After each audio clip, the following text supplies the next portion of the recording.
Welcome to the Go Big Redcast with Dave, Honky, Boomer, and Redcast Rob. Welcome to the Go Big Redcast. I'm your host, David Gaspers, and I'm with Honky. It's good to be back with the core four of the Redcast tonight, fellas, and lots are going on in Husker Nation, so let's get to it. I thought this was a fan forum, Honk. I thought I'm a guest. What are you talking about? That's right. Well, welcome to the forum, Dave. How you doing? I'm doing good. Also with Boomer. Well, I took a few weeks off there after our Elite Eight podcast finished last year. I was testing the NIL waters, trying to get my compensation up to Rob's level, and it just wasn't out there. Screw that. So I'm back. You're stuck with me. That's right. And we're also with Redcast Rob. Well, for those of you watching, you might not see anything in my hand, and that's just because what I'm eating is a big nothing burger. Oh, is that a reference to the sanctions handed down by the NCAA today or yesterday to Nebraska, Rob? What sanctions, Dave? That's... Oh, I see. Well, we'll go into that a little bit here later, but you're right. It's not a headliner because it's not that big of a deal. But Honky, there's a lot of stuff going on with the Redcast. Some of it, some pretty big deals. Let's go through and talk about what's upcoming for the Redcast. Yeah, absolutely. Well, tomorrow, and this is hot off the presses from yesterday, but tomorrow we have a special lunch cast.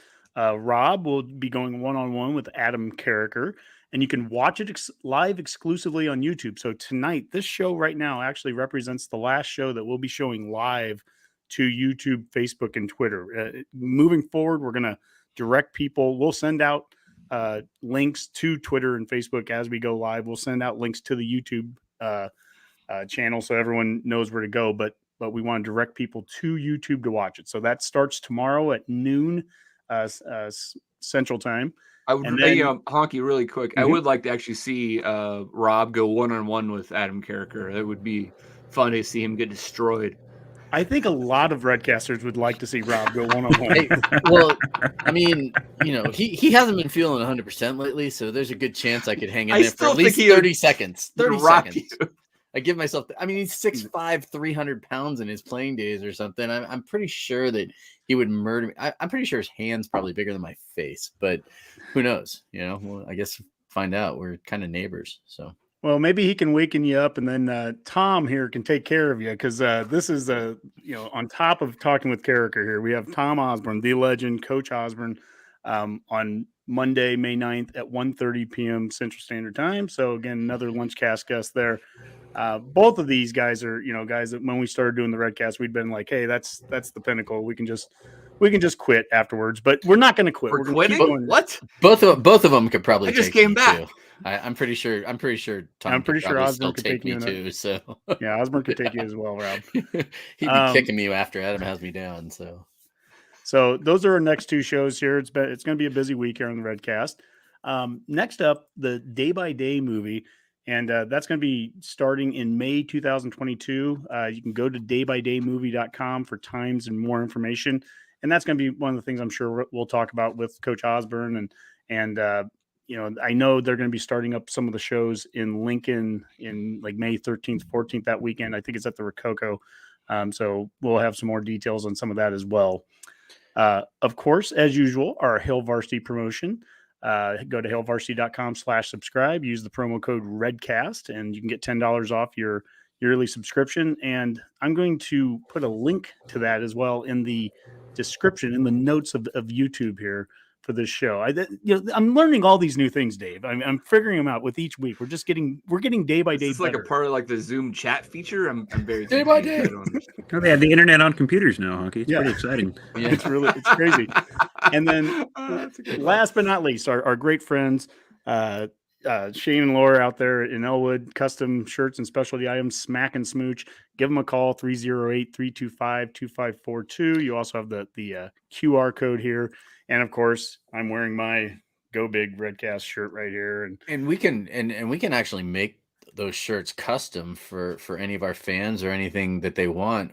You can DM us on Twitter or send me a message, whatever, at Redcast Rob on Twitter.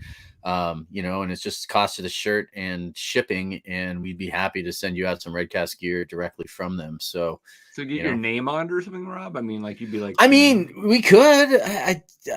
For Meg, we made her a special Redcast shirt Meg, where it had right. Redcast Meg. It said "Go Big Redcast" on the front, and then on the back we put her quote, which are "But I hate sports. Sports are dumb." Yeah, sports are dumb, right. or something like that. Yeah. So it was. We could do it. Shane's awesome, and he does a great job on them, and the shirts are great quality. So that's what's going on, Dave. That's a lot. That is a lot going on. I mean, and having Coach Osborne on is going to be a great experience and a lot of fun, hopefully, for our listeners. And I'm sure Honky has a laundry list of questions already planned.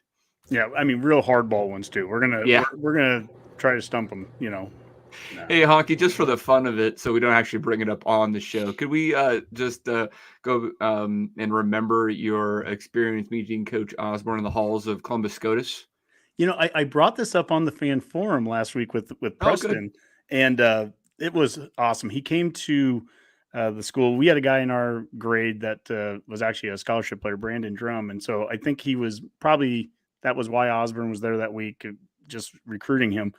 But our football coach, Gary Pitts, I was like in homeroom with him, and he gave me the heads up that Osborne's going to be in the school. And I mean, I just lost it. I was running around the school, and I would run into him a couple of different times. I ran into the weight room, and he was sitting there talking to the coaches, and I just go, "Tom," and I yell, and then I run out the room. And so he had to just think I was a bizarre lunatic. And then at the very end, after hours of this going on, I'm in third floor in English class. I'm looking out the window, and someone was looking out the window, and they go, "Honky, Osborne's leaving." And I run up to the window, and he's getting into the car, and I yell, "Tom," again. And he looks up, and you can almost see the annoyed face, and he just kind of waves, and they go, "Good job," or "Good luck next year." And well, it's funny because I have a friend here in Greeley, which now I'm lying because I said I have a friend, but she went to UNL, and when she found out that I was going to be interviewing Coach, she told me about how she goes, "Now the only thing you need to make sure you don't do is don't chase him across campus when you find out that he's somewhere and start yelling his name and then run up to him and start asking him questions fully winded." So I'm not going to do that. Thankfully, I'll be right here. But you're not the only person who does that. Hey, Honky, what year would have that been? That would have been 95, either like fall of 94 or spring of 95. And so the last time you wished Coach good luck on a season, we won the national championship. Yeah, right? I should chase Frost around as well. Yeah, I was going to say we need to get Frost on the show then. It seems pretty obvious. Yeah. Hey, Jason, yeah, we do know who Scott Stinger is there. Yeah, he was in our grade as well. All right. Question there from the crowd. Very cool. All right. Well, there has been a lot of news that has gone on last week between some recruits coming in, between NFL draft, even some show cause nothing burgers that Rob referred to. So we'll get to some of that here. Let's start with the tweets of the week, though, and we're going to start with, we have a couple big commitments here. O'Shawn Mathis and Devin Drew. So Mathis is from TCU, Drew is from Texas Tech, and they both made their announcements here over the course of the last week. So they have increased the depth now on the defensive line. Just to give, I guess, some additional roster management news. Since we last met as a foursome here, Damian Jackson, Casey Rogers, Latrell Novell, they've entered the transfer portal. Tate Wildeman, he's quitting football. And so, yeah, this is really, what's that? Chris Walker. Yeah, Walker. See, I thought Walker was gone like a year ago. So this is where it gets kind of weird with the numbers. And I wouldn't get overly worried right now, Redcasters, one way or another. But the last I see here, and I've got the whole printout of it. We were at 88 players on this, and I see 4 of them that I know are gone that I just mentioned.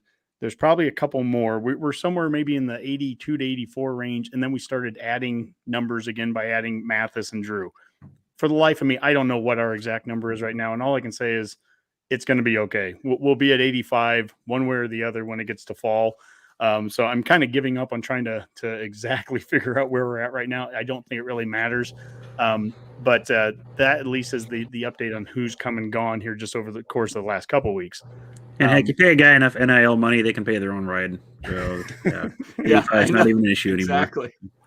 One of the things I think that was interesting, and this was a tweet that came from Arbitrary Analytics, and it has to do with Texas. Since we got Mathis over Texas, and he's from Austin, it says the Huskers have struggled against Texas head-to-head in football over the past 20 years. Signing O'Shawn Mathis was a good win for NU. The rivalry between Nebraska and Texas reached its breaking point in 2009. How have the two programs fared since that game? And here we have this graph that shows, this table that shows where they were at. And if you look at Nebraska and Texas since 2009, it's stunningly similar. From average points scored, we scored 30.2. Texas has scored 30.6. Points against, we've had 26.2, 26.7 for Texas. But wins and losses, we won 82. They've won 83. We both lost 68 games.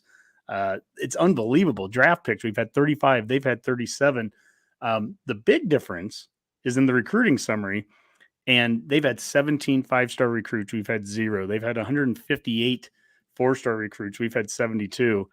And you look at that, and I'll even go into what Pick 6 Previews showed here.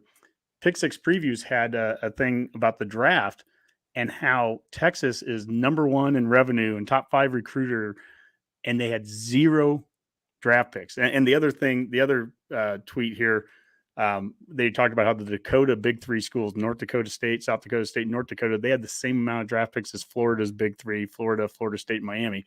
But anyways, I'll kind of get off the tweets of the week here. Maybe we'll stop and have a little discussion on this. But first off, Texas, let's talk about that. How close we've been with them over the last 13 years since leaving the conference. And yet really the lack of success that both programs have had. And then now Texas, having 0 draft picks. Dave, I'll start with you. I mean, your thoughts on all that as you see that. Yeah. I'll give, Rob credit for bringing this up every opportunity he can that, Nebraska and Texas have very similar win-loss records over the last decade or so. So I'm sure he'll hammer that point home. What was interesting to me on that graphic was with the recruiting. I think Texas had 285 recruits. I guess that would mean scholarships that were given out in that time period, I presume, to our 273.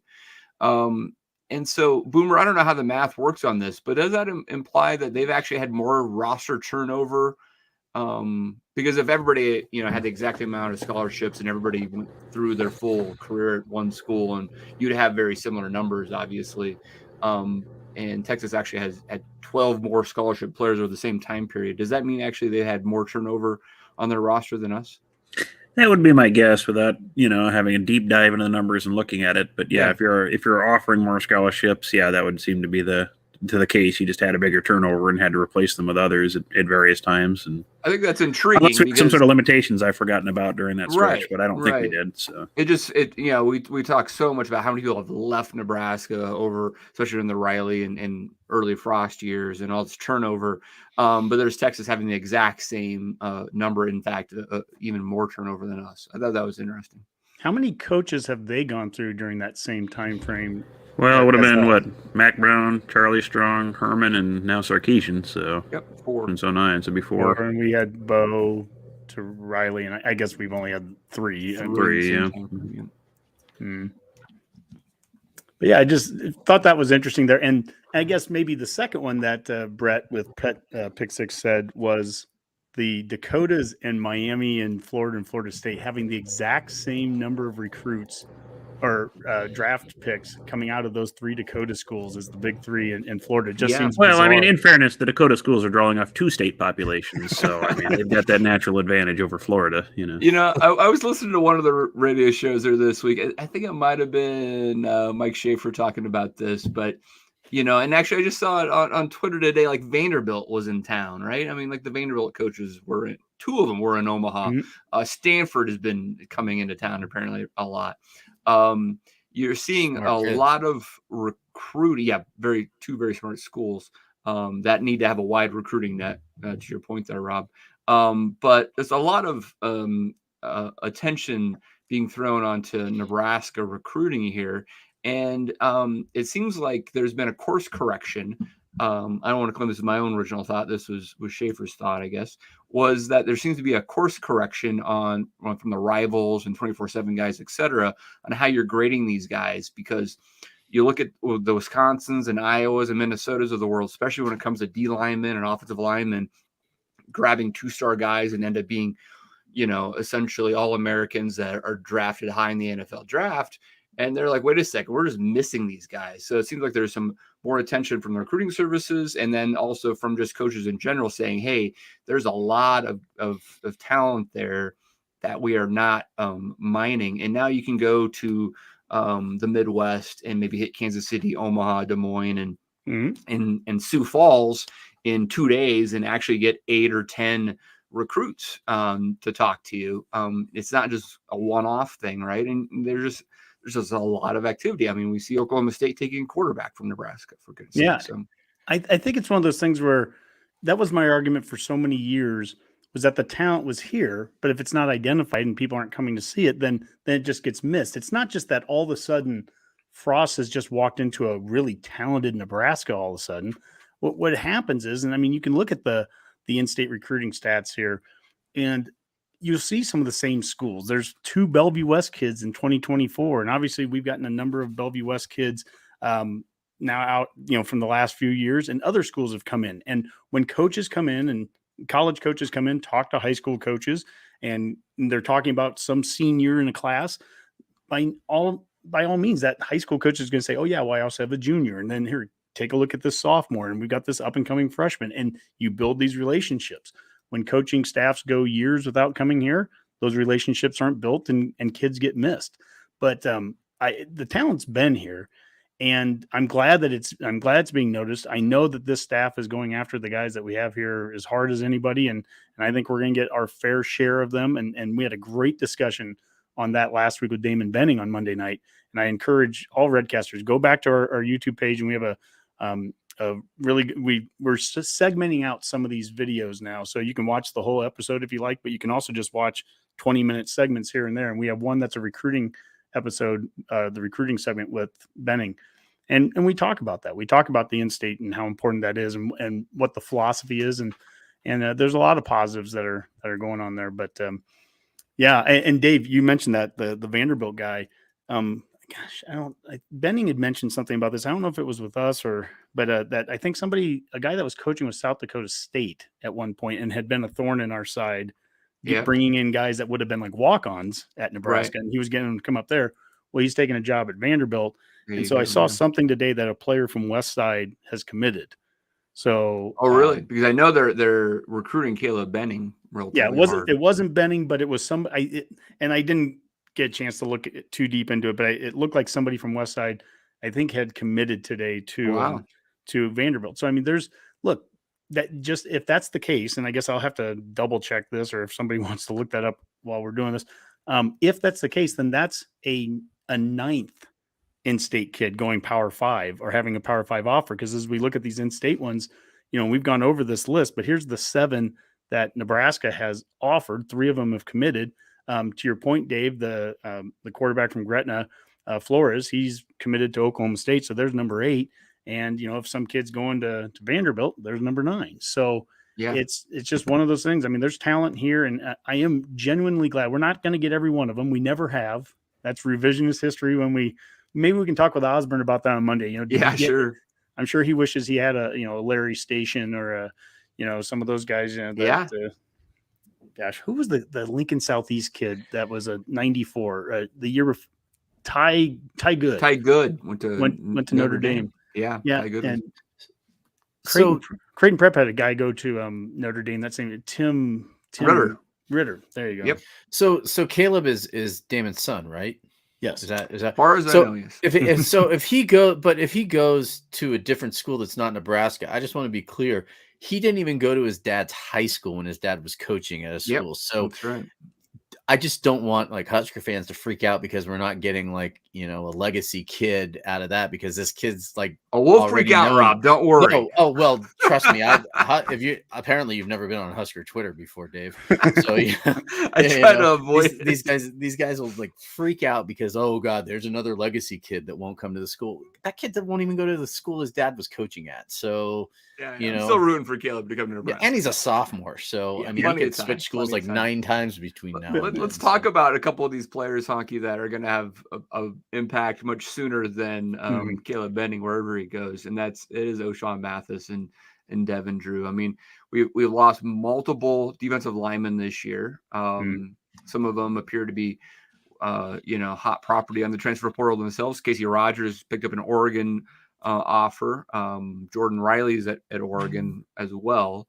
But it seems like we're restocking the cupboard here a little bit, and it was necessary, right? I mean, we needed to have some depth there, and in the case of O'Shawn Mathis, an impact player as well.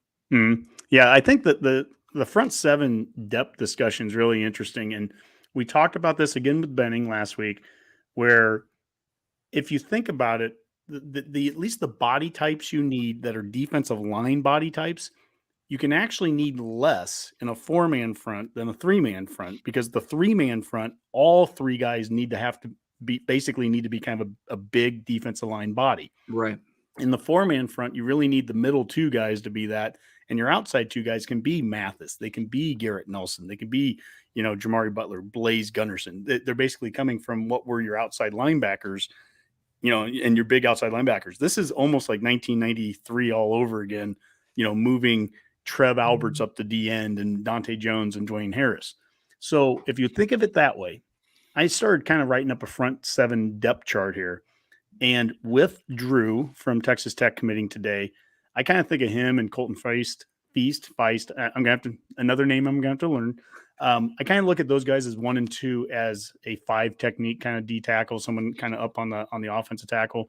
The other D tackle, kind of the 1 to 3 technique, almost a nose tackle. I can look at like Robinson, Ty Robinson, Nash, those guys really manning that spot. So, think about 2 deep there.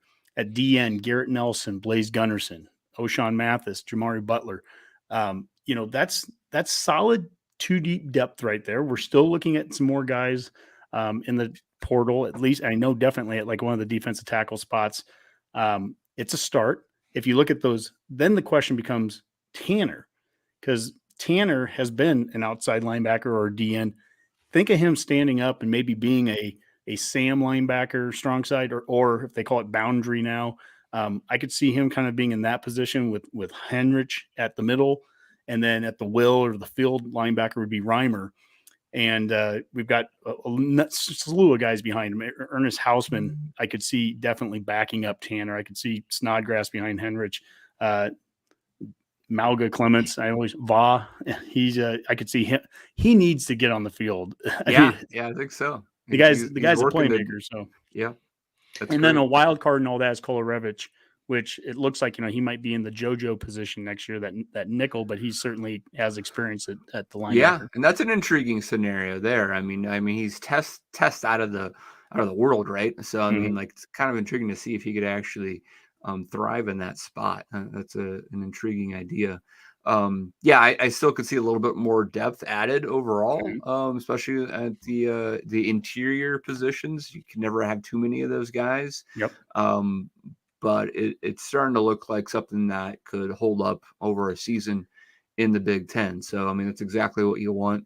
And look, if you want to be a pessimist, Honky, you've mentioned this, and Rob, Omar Manning's a great example. Sometimes it takes longer than 1 year for someone who transfers in to kind of acclimate to the situation and thrive. And there's no guarantee that these transfers are going to be a solution. But if you get enough of them, you're going to have someone hit. And And if you're not relying on them to be a full-time starter to begin with, that improves your odds anyway.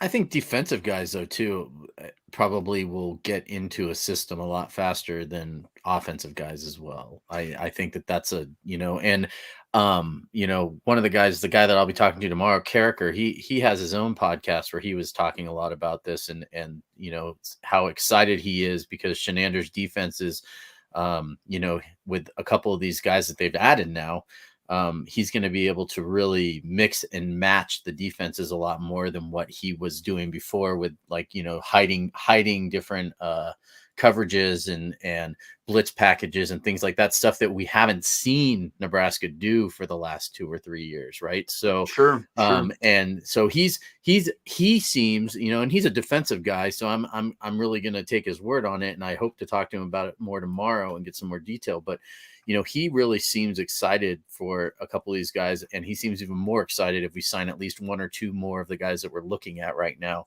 So, I mean, I love good defense. So especially watching guys blitz and then I start thinking about guys like Nash, right? Like in the middle, what is he like 6'9", like, 480 pounds like or something. 6'6". I know I'm joking. Not as tall as some of the other guys. But he's just huge, right? He's a polar bear. But I mean, him plugging up the middle, and even at sometimes like opening up holes against the O-line for the blitzers to come through, things like that. It's just, I'm excited. I think if we continue to build like this, the defense might even be a step up from what it was last year.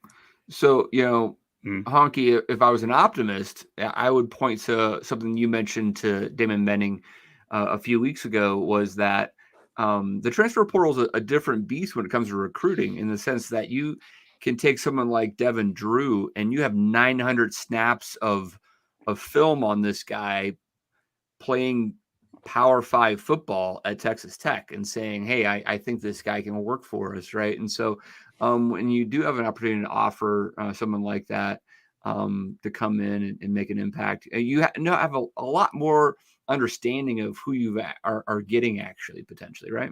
Mm-hmm. Yeah, and I think you bring up a good point, how in the past we've talked about how important it is for a guy to be here for a full off season. The Omar Mannings, we brought up, some of the other players that have come in here, JUCO guys. These guys are different. I mean, 900 snaps at Texas Tech. Mathis has played an extensive amount at TCU. So those are guys that this is free agency. You're expecting these guys to be able to step in and fairly quickly adjust. What's the advantage? Both of these guys who are Big 12 guys, why would they want to come here versus some other school? Why did Mathis come here instead of Texas? You look at what the NFL draft is picking right now, and certainly guys leaving the Big 12, they have a lot to prove by coming in here and showing that they can hold up in the Big 10. And it's not an apples to apples thing. Doing something at Texas Tech or at TCU against that competition and coming here, they've got a lot to prove, and they've got to show, and I'm sure that's what they're motivated by. Mathis wants to show that he can hold up well against the run, be stout against the run when you're going up against, a 400-pound, Minnesota lineman, or, the double tights and triple tights that you'll get from Wisconsin and Iowa. So, I think that's the motivation for those guys, but they need to be ready right away. That's for sure. And I think part of this exercise that we're going through right now, going through that front seven, and just, I went too deep, but I didn't even get into the, Messiah Newsom and Marquise Black and Raquan Buckley and Jalen Weaver and Brody Tagliafico. There's, what I'm doing is I'm throwing scholarship names out there, and I'm doing it because you hear it too much on Twitter where it's just, oh my God, we have nobody. Our depth. What is going on? Frost is going to put a team out there without a defensive lineman. No, wait a second. Slow down, eat some dip. You'll be okay. We're gonna get some guys in here, and the transfer portal works both ways. We do have some bodies there, and I do think in switching that 3 to 4 man front, that can help change some of our depth.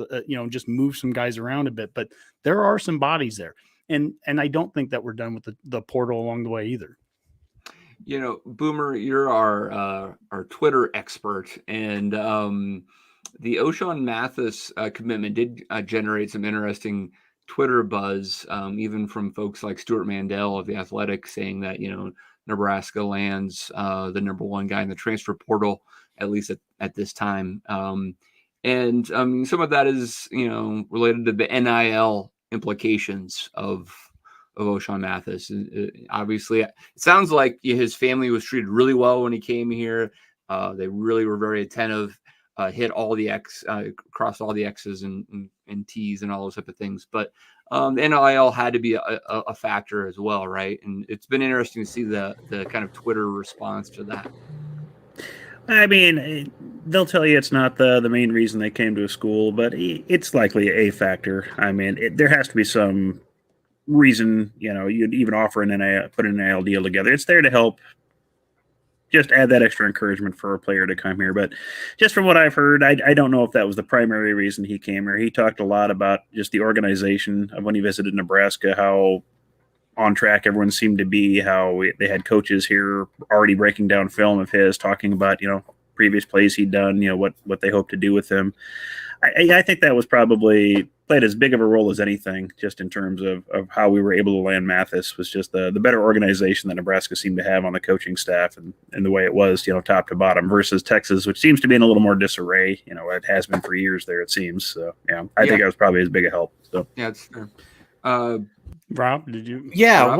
one of the things too I read an article about, and I honestly don't know if this is just kind of for the papers, for the headlines or whatever, but Mathis's mom seemed to have played a big role in his decision as well, because of the way that she was treated. And even bigger, he has an autistic brother who they included him in everything during that weekend, during the spring weekend. They included his brother in just about everything, let him do everything that Mathis was doing. And his mom just said nobody else gave them that kind of treatment. And all of the visits that he had, no matter how many times he visited Texas, they never gave her and her other son, Mathis's brother, any kind of attention like that. So, I mean, it sounds to me like there was a little bit more. I mean, sure, I'm like Boomer said, the NIL is probably playing a factor in there, but there was some other things too that I think people tend to overlook or just don't get talked about as much that's going on at Nebraska that's different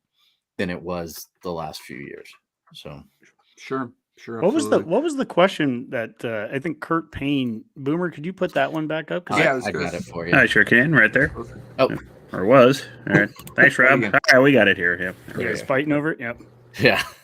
I mean, Dave, what do you think of this? Are players realizing that, are from Texas Tech and TCU, that the Big 12 won't be a Power 5 conference in a couple of years, with Texas and Oklahoma going to the SEC? Obviously, that doesn't have a direct effect in these two guys, Drew and Mathis. Yeah, it's interesting. No. I mean, to your point, I think the time frame for O'Shawn Mathis in particular, which is really a one and done scenario here for Nebraska, and even Devin Drew, because Texas and Oklahoma are still stuck there for potentially a couple more years, didn't seem to have any impact on their decisions. Yeah, that is a good question, though. Yeah, what impact that will have. I mean, if you look at a school like Cincinnati, how many players did they manage to put in the draft this last week? 9. It was a lot. 9. So Insane. nine times. Texas didn't put any, so it's not like, Yeah, exactly. So I think it's a little hard to tie that together. I mean, it's a whole other topic to talk about a super conference, mega conference type thing where a TC or Texas Tech isn't in it. But that is far enough away still that I don't think it's impacting recruiting yet. At some point, could. Mm-hmm. Well, Dave, one of the things that impacts recruiting, and we've talked about this in the past, is Nebraska needs to get guys drafted. I mean, that's part of the transition here. And we do have some updates here from the draft last week. Cam Jurgens and Cam Taylor-Britt, the Cams, they both went in the second round, number 51 and number 60. Jurgens went to the Eagles and Britt went to the Bengals. Samari Torrey snuck in right at the tail end at the 7th round to the Packers. And then the undrafted free agents, we had Damian Daniels go to the Texans. JoJo Doman went to the Colts. Austin Allen went to the Giants. Deontay Williams went to the Seahawks. And Ben Stilley went to the Dolphins. And we highlight, of course, our good friend, the Domans. Both JoJo and his father, Craig, have been on the Redcast here in the last month or so. Here's the Dominator signing with the Colts. I'll start with Dave here. I mean, were any surprises there? Were you shocked to see JoJo not go at all? Anyone else go higher or lower than you were expecting? Yeah, I mean, definitely a little surprised with JoJo. I mean, I think, Honky, you were expressing your frustration there on Sunday. I was pissed for the last several rounds. I mean, I think he was probably on Mel Kiper's board, the best available for almost three rounds. I mean, from round 5, at the end of round 4, so it's beginning of round 5, he was put up on ESPN's big board as the best available pick for the last 3 rounds of the draft. Yeah. So it was, so I mean, I can't really explain that, but it's the NFL draft, and you can't explain how Jacksonville took some guy with little to no production opposed to Aiden Hutchinson, who had tons of production.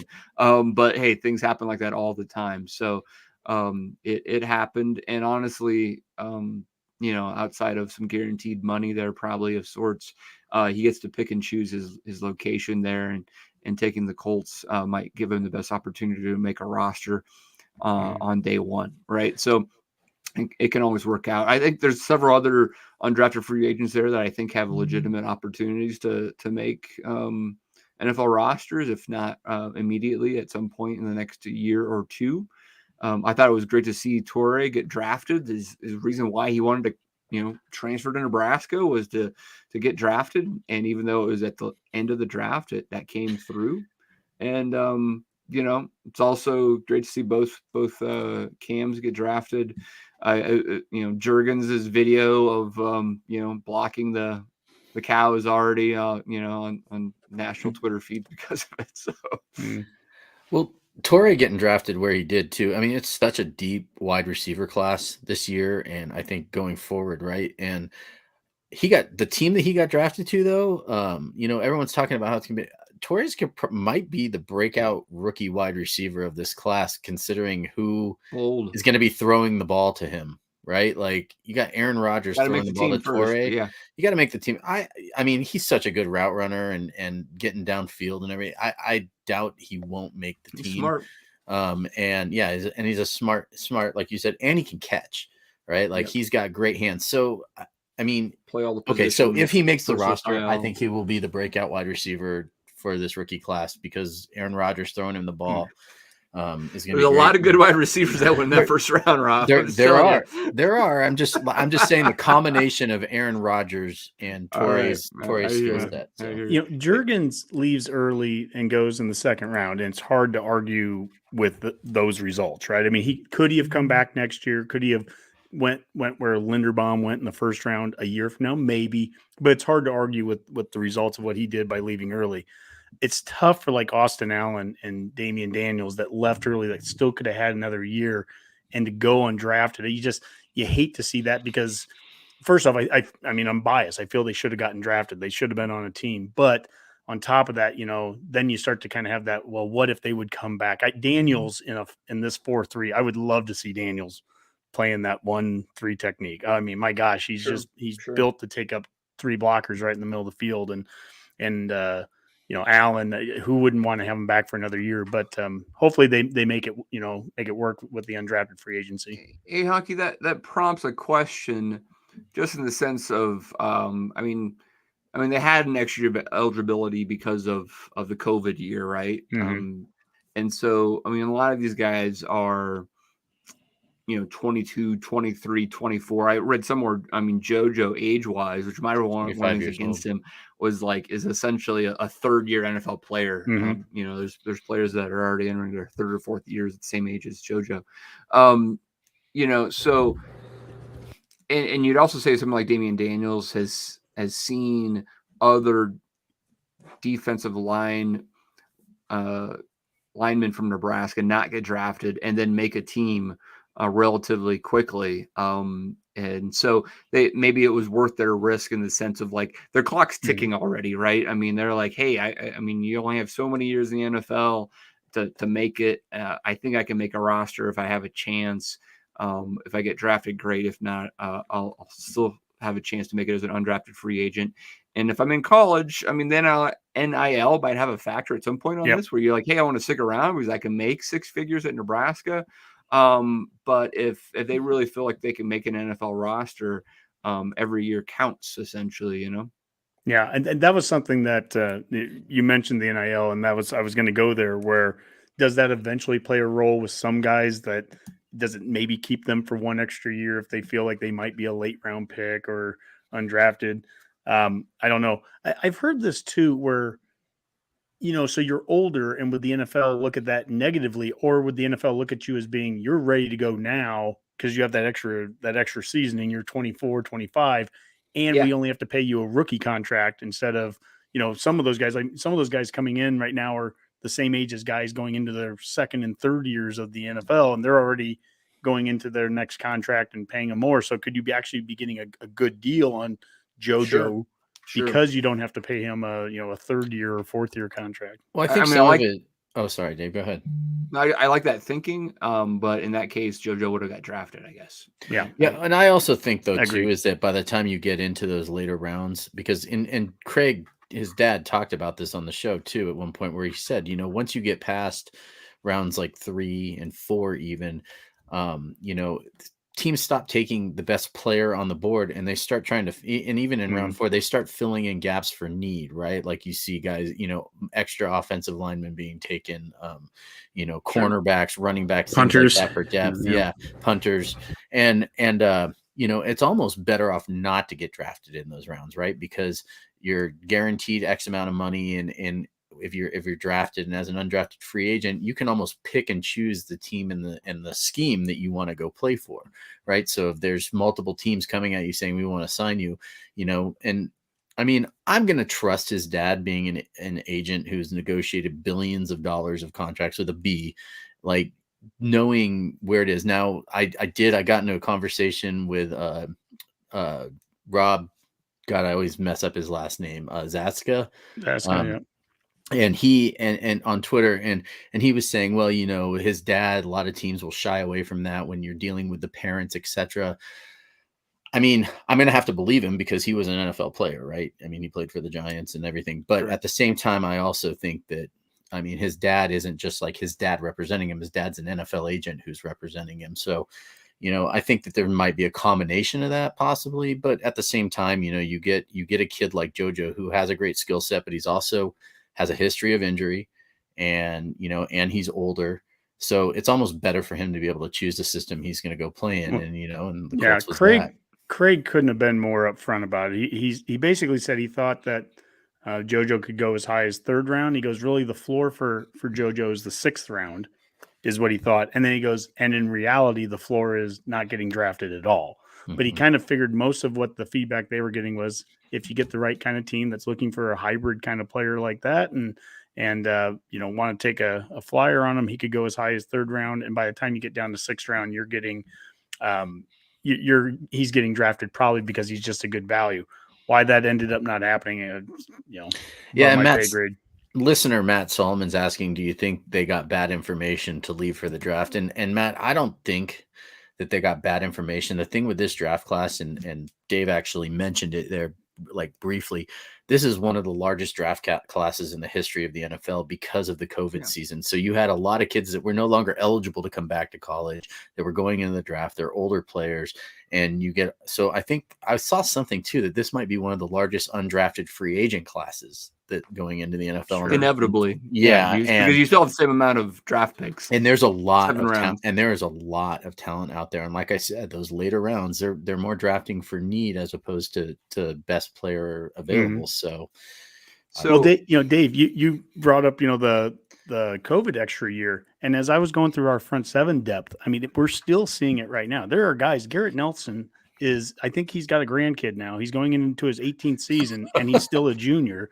Blaze Gunnarsson still listed as a redshirt freshman. I mean, these guys have been around, and we're that COVID year is still going to have an effect for a couple of years, I think, to come. Yeah. Maybe they'll have to expand the draft. I don't know. Back to 13 rounds or whatever it used to be. I was just going to bring that up, Boomer. I remember when I was a kid, I would sit down Saturday morning. The draft started on Saturday back in the day. It was not as big of a production, but ESPN would have it on TV. This would have been mid 80s. And it was like, Boomer and Tom Jackson. And that was when Mel Kiper really got his first start. And they would run through 5 or 6 rounds the first day. And then another 5 or 6 rounds. They might have finished it off on Monday. It was exhausting. Oh, they're doubling by rounds 11 and 12. They don't know who any of these players are. I would watch the whole thing, though. I was just watching it. It was riveting, I was just and it was just became very, very fast and furious after a while. It was intriguing though, and it was a really Who raw. who was live it that TV. had the second overall pick too? Was it the Jets? And the NFL actually got mad at them this year because after the first pick of the draft was made, they turned in there because they want to make this big production of it, right? It was the Lions. And the Lions, that's who it was. And the Lions turned in their pick within a minute after the first pick was made. It was like, we want that guy. Yeah, and the NFL was actually mad about it because they didn't have time to make it such a big production, because once they do that, like, they have to go up there and they have to announce it and everything, right? So it's funny how that's changed, right? In all that time where before they're moving. Now they are like, wait a second, it's taking too long. It's like the anti-baseball, where it's like, it's a very different production, no doubt about it. It used to be, crusty white guys on these like folding tables and some hotel lobby in New York City, and everyone was huddled around some phones in their war rooms with chalkboards and everything. The rotary phone in the middle with different like the kids. team, like a little card, an A-frame card, like in the middle of the table with their name on it. I remember that. Cigarette smoke floating up through the room. Yeah, we were talking about Doman, and then we talked with Craig Doman a couple of weeks ago, NFL agent, and I was trying to find one of the video clips from this, and I don't have the one I was wanting on JoJo, but I do want to show this one just since we're talking about NFL coaches. I thought it was interesting what he said at the time about NFL coaches versus college coaches and the lifestyle and how much easier NFL coaches have it. Watch this. And I tip my hat off to college football coaches because they work crazy hours and they spend a lot of energy and they have to recruit 24/7 within the guidelines of the NCAA. Pro football coaches, on the other hand, have it a lot better. Those guys get time off. They can work on their golf game. They can spend time with their families. They don't have to recruit. And during the season, they're as dedicated or more dedicated than college football coaches. But during the off season, aside from this draft evaluation process, they actually get a summer. Some of them get 6 weeks. Some of them get 2 months. You tell me the last time you've seen a college football coach, Power 5, take 2 months off. So, Dave, what are the pro coaches doing? The draft is over. Zach Taylor, he's on the golf course now, right? I mean, Cliff Kingsbury's probably just chilling in his sweet house in Arizona, or I mean, they're all cruise right now. I mean, they're hanging out in Tulum or something. I don't know. I mean, I thought Zach Taylor had a great clip there when he called up Cam Taylor-Britt. That was really cool because, some of the other coaches, hey, you got your Husker, that type of stuff. That was kind of cool. But yeah, I mean, I get it. I would imagine they're taking some vacation time right now. Yeah. And to Craig's point, that's something that you never really get as a college coach right now. And with the transfer portal and with NIL, I think those complicate things from ever being able to really be off.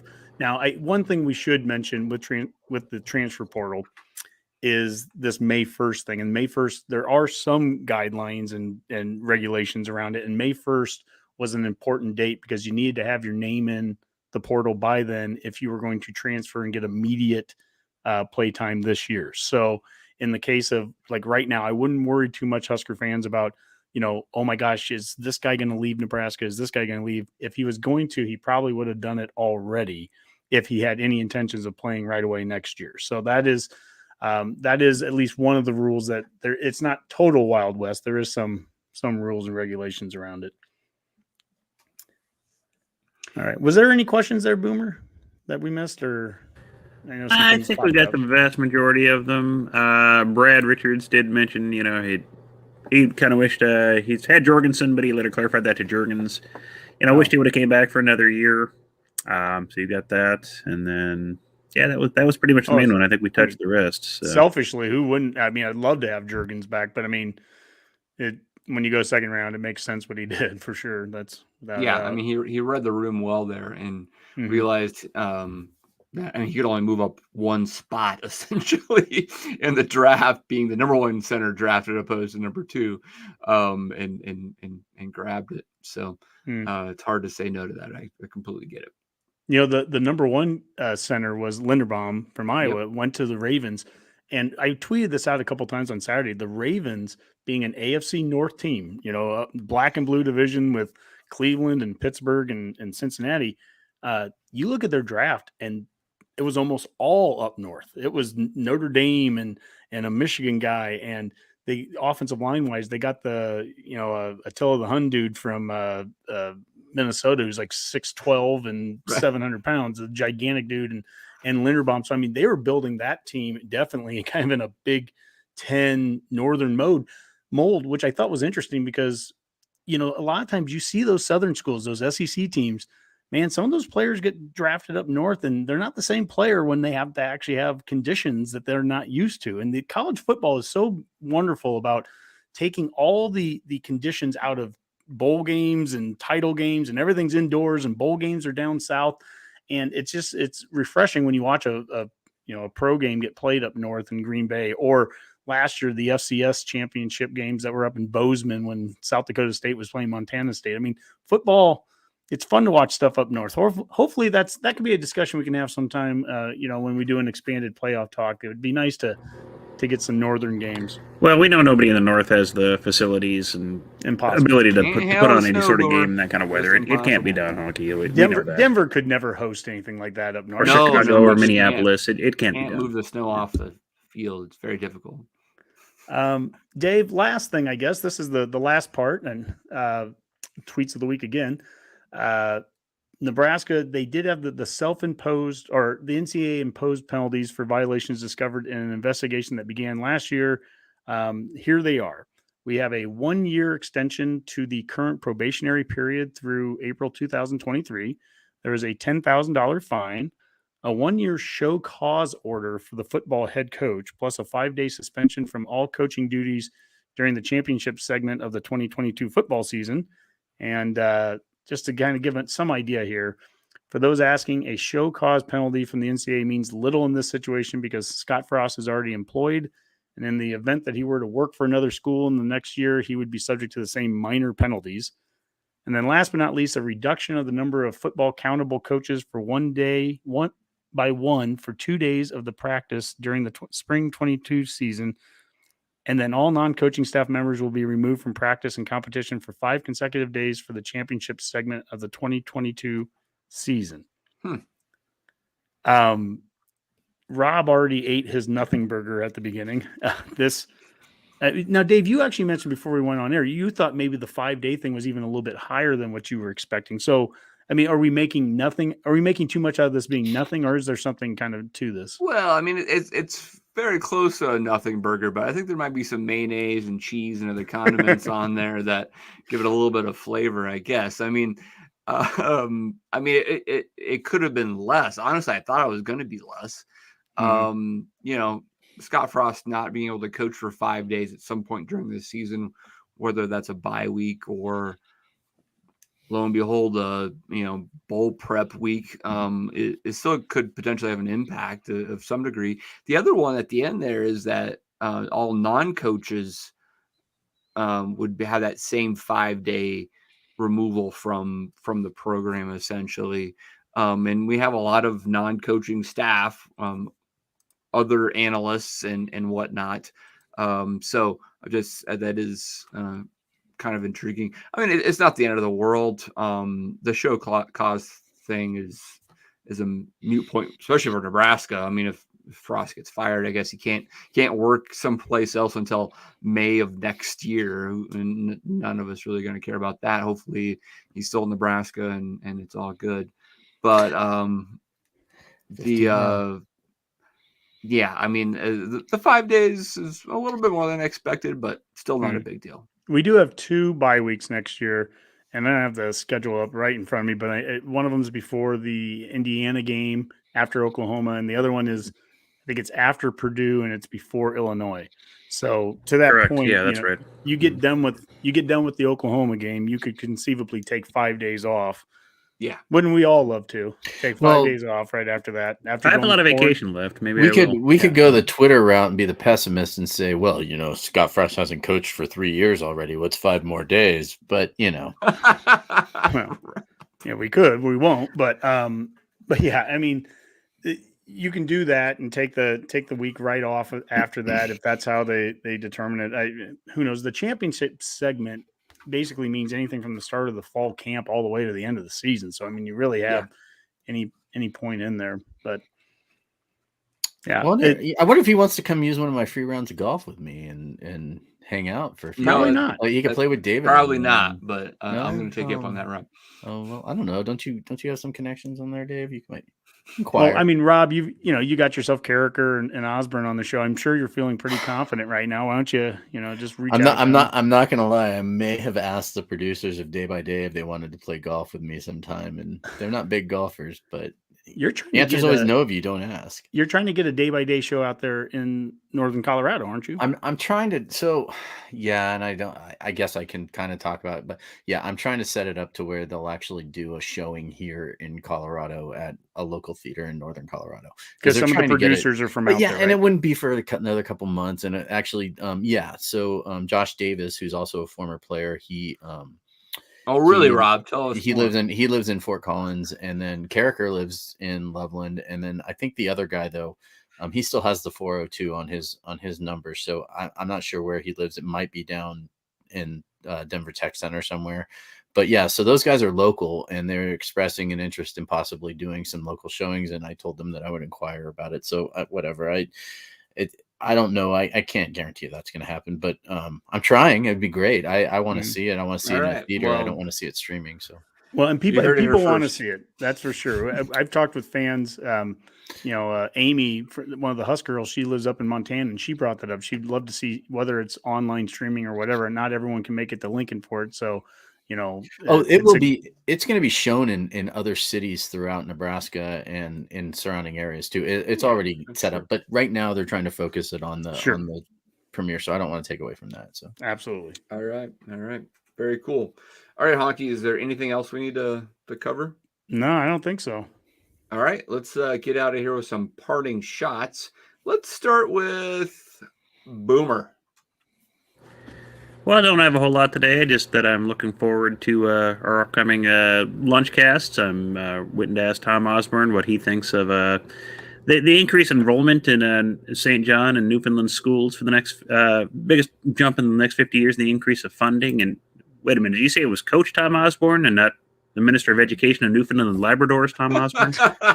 No, it's actually Coach Tom Osborne, the guy who coached out at Oregon for a number. Oh, the Oregon special teams coach. Okay, that I can deal with. All right, we're good there. So, right. I don't know if we made that clear. I thought it was a guy that played for the 49ers. Is there an Osborne that played for the coach? Well, Tom Osborne. I think he went from Hastings College to the 49ers. That's true. Backed up Y.A. Tittle before making his name out in the Redskins. That's right. All right, Rob, what do you got? Well, I got tomorrow's Lunchcast coming up with Adam Carricker, so that's going to be a fun time. Hope everybody will tune in. That's a YouTube exclusive, so we'd love for you guys to join us, submit your comments, ask Adam some questions. I'm hoping to get some more in-depth analysis on the upcoming defense. I listened to his podcast, the Carricker Chronicles, and he's so excited about the defense with a couple of these additions. So I'm really, I'll take all the positivity on this that I can take. I'm tired of reading negative comments on social. So Adam and I can sit down and just drink some Kool-Aid together. And then, of course, on Monday, the man, the myth, the legend. I'm still kind of, it's surreal. I mean, honestly, for me, like, being able to set this up for us and everything. It's been a surreal experience for me. I'm really looking forward to it. And it's great living in Colorado. And I mentioned to friends that's who I'm interviewing, and they're like, so I mean, it's very humbling in that way. So it's kind of nice, but I'm really looking forward to it. If we are all online Monday and no one else is there with us, I could die happy. So I wouldn't be happy if we show up and he's not on it with us. That's right. We're counting on you, buddy. I should probably send that email. It takes him a little while to respond to text, but we'll get him there. I still think it's pretty hip. Be honest with you. I mean the fact that my mom's 82. 85-year-old Tom Osborne is. So yeah, I was gonna say the fact that an 85-year-old Tom Osborne is texting me back at all, and then he even has an email address. So I mean, that's what. Let's get him back. Let's start recruiting. We can get him back on the recruiting trail with us. Absolutely. Great. Yeah. And Dan Swobes, our graphic designer, he created this whole graphic here, the champion, the legend, the coach, and Rob sent us a. I sent it to him and just said, "Hey, do you care if we use this? Like, what do you think of it? Everything?" And he responded and he said, "Well, it's a bit over the top, but if you think it'll work, go ahead." It's very I nice. can literally of him. think I really appreciate that. I read that the way Osborne would say it too, which is so cool. Because I mean, man, and especially because I've been reading his books, and his books are literally written the way that he talks. So it's like you hear this voice in your head and everything. I'm over the moon, man. I can't believe this is happening, and I'll just talk about it for the next 20 minutes if you let me. So I'll shut up. All right, I'm gonna shut you up then, and then we'll let Honky get us out of here. I would say the over/under is still at 3.5. It's not moved down yet. We'll see if Honky can hit the under. I think I'm going to go under here, but I have a surprise question since we were talking about Osborne and his NFL career. Who was his roommate? I think it was at Washington. Who was his roommate? So it was at Washington. So, and you may need to look this up, Boomer, when we're done, because I could be wrong. But I swear I heard this. This counts as a parting shot. This counts as one of them. Yeah, it does. Man, went on to be a politician. Oh, Jack Kemp. Yeah, I swear Jack Kemp and him were roommates. I swear I read that, but we can verify after this. If I'm wrong, I'm wrong. Big whoop. But I know at least he was on the same team with Jack Kemp. As far as parting shots, I to kind of echo what Rob said there. I'm just so excited the next couple shows that we have coming up. The fan forum, we have a few more that are in the works right now, and I love what we did last week with Preston. That was a really cool one. Go back, Redcasters, and watch that. Really, honestly, go to our YouTube page, subscribe to that YouTube page, like a lot of our videos, like this one. It helps us out with getting these things seen, and really appreciate it. It's been a lot of fun doing this stuff, and I mean, it's been a lot of work too. I mean, you go and look at what we've done on YouTube now over the last 3 months. There's 60 some videos out there. A lot of stuff. We've segmented things up. We're trying to create it into ways where it's easily viewable for people in different, time lengths and everything. But we've put out a lot of content out there, and so really we're looking for people to be subscribing to us, following us, and appreciate it, and and keep watching, man. We've got a lot more to come. And that was going to be my parting shot, but then just today, kind of late, they threw one in. Somebody that we've interviewed here in the last couple of months, Steve Sipple. He made his announcement today on the Sip and Sam podcast. He announced that he's moving on from the Lincoln Journal-Star. Hasn't made the announcement yet exactly where he's going after this. But, obviously, I hope that he continues to be very involved with Husker athletics and writing about it in some, form. He's just been awesome. I mean, I've been reading him for decades, and it probably one of the biggest thrills I've had was having him on the show multiple times now. We had him on well before we ever started doing all the video stuff, but that was one of the most all four of us were on that one with him back in March, and that was a great time. And in truth to the rumors, he'll be signing with the Redcast, Honky? What's that? And in truth to the rumors that Sipple will be signing with the Redcast, or no? Well, but you're our treasurer, Boomer. What do you got? You've seen our account. You know where this goes. Wait, the NIL is literally Neil. I thought we closed that account, quite frankly. The Go Big Neilcast, yeah. So, all right, that was 3. So Hockey did hit the under again. So I really need to move this down to at least 3, if not 2.5. But all right, guys. Well, 2.5 easy money though, Dave. That's the problem. Yeah. Well, I don't know. Maybe a 3. Maybe there's more push involved, and maybe you think about the juice. I don't know. Well, Dave had his money on the under too, so. Oh, I took the under all the way. It's like this is at least the 5th or 6th time in a row he's hit the under. Fixed. So, I mean, look, there's trends.